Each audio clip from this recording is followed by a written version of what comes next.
sexual, horror o droga na hindi angkop sa mga bata.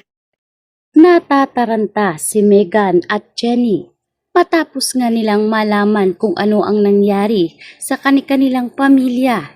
Dahil sa kahabaan nga ng araw ay hindi nga napansin ni Megan na sumasapit na pala ang dilim.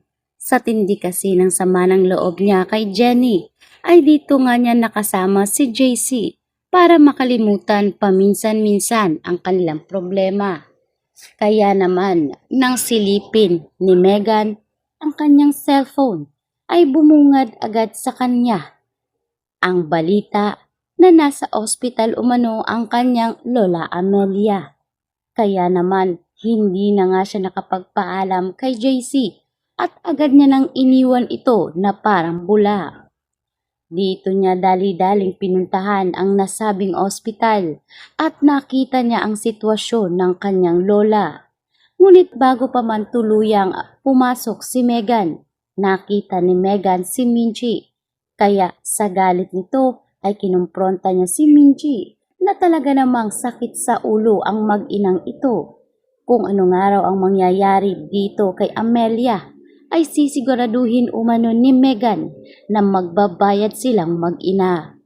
Depensa ni Minchi na wala siyang ginagawang masama kay Amelia. Nagtalo lang sila.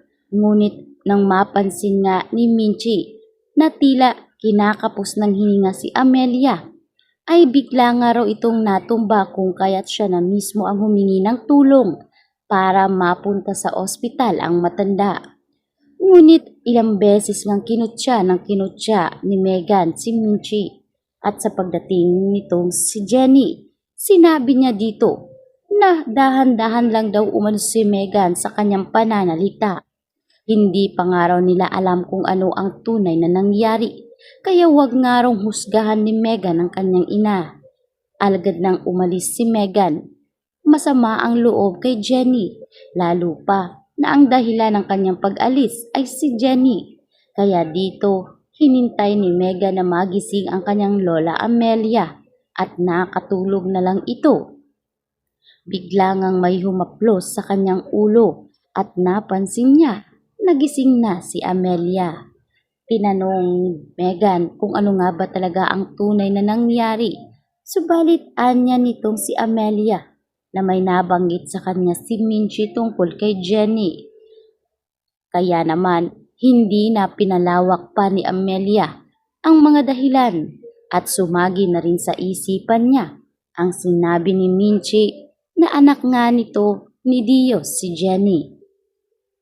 Ganun pa man, ay mariin na ngang ipinaliwanag nitong si Amelia kay Megan na wala siyang kikilalaning apo maliban kay Megan. Siya lang at siya ang nag-iisang tagapagmana ng mga halari. Subalit mapaninindigan nga ba ito ni Amelia dahil ang kanyang dugo ay talaga namang nagsasaad na kinakailangan niyang maniguro kung totoo ba ang sinabi ni Minchi. Para bang isang kuryenteng tumutulak kay Amelia na gumawa ng paraan para siya mismo ang makaalam. Dahil anuman ang mangyari ay dugo sa dugo pa rin ang dumadaloy kay Jenny sa kanyang anak na lumipas na. Kaya naman matapos ngang madismiss si Amelia sa ospital, ay dito nga siya agad nagkausap ng doktor na magsasagawa ng DNA test sa kanya at kay Jenny. Kaya gumawa ng paraan si Amelia para makakuha ng sample sa dalaga. At sa pagkakataong ito, ay dito niya malalaman kung totoo nga bang magkadugo sila ni Jenny Sikat. Kaya sa pagkakataong ito, hindi na maitatago ang katotohanan. Wala nang pwede pang pumigil dahil iniabot na kay Amelia ang sobre na maglalaman sa tunay na pagkatao nitong si Jenny. At nang buklatin na ito ni Amelia, laking gulat niya dahil ang lumabas sa resulta ng DNA test ay 99.99% na magkadugo sila ni Jenny Sikat. Halos mahimatay si Amelia dahil sa kanyang nalaman tungkol sa kanyang isa pang apo na si Jenny. Dito na tinawagan nitong si Amelia si Minchi dahil nais niya umano itong kausapin. Sinabi ni Amelia na sa tinagal-tagal ng panahon ay bakit ngayon niya lang sinabi. Gayong marami ng sakit ang naidulot si Amelia kay Jenny.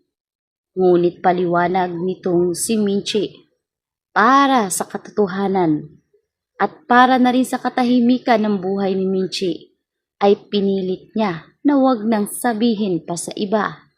Dahil alam din naman nitong si Minchi na kapag nalaman ito ni Dio at nalaman din ito ni Dara noon pa man, ay siguradong gagawin lamang miserable ni Dara ang buhay ng kanyang anak. Nanahimik si Minchi umano at tiniis ang hirap. Maitaguyod lang ang kanyang anak na si Jenny. Ni Singpong Duling ay wala siyang hiningi kay Dio. Naawa si Amelia sa sitwasyon ni Jenny dahil nakita nga ni Amelia kung paano naghirap si Jenny mula sa ibaba hanggang sa itaas, hanggang sa makuha na ni Jenny ang kanyang mga pangarap at mapasok sa Yumi Group. Bilib na bilib nga itong si Amelia dahil nakikita niya ang karakter ng kanyang anak na si Dio kay Jenny. Malayong malayo kay Megan at hindi rin ginamit ni Jenny ang pangalan ng mga halari para hatakin ang kanyang sarili paitaas.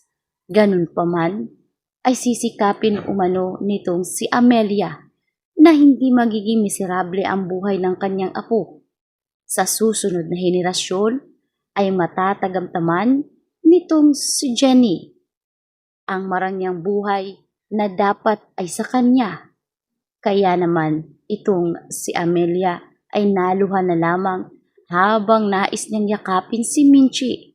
Ngunit pinigilan ni Amelia ang kanyang sarili dahil sa mataas pa rin ang pride nitong si Amelia sa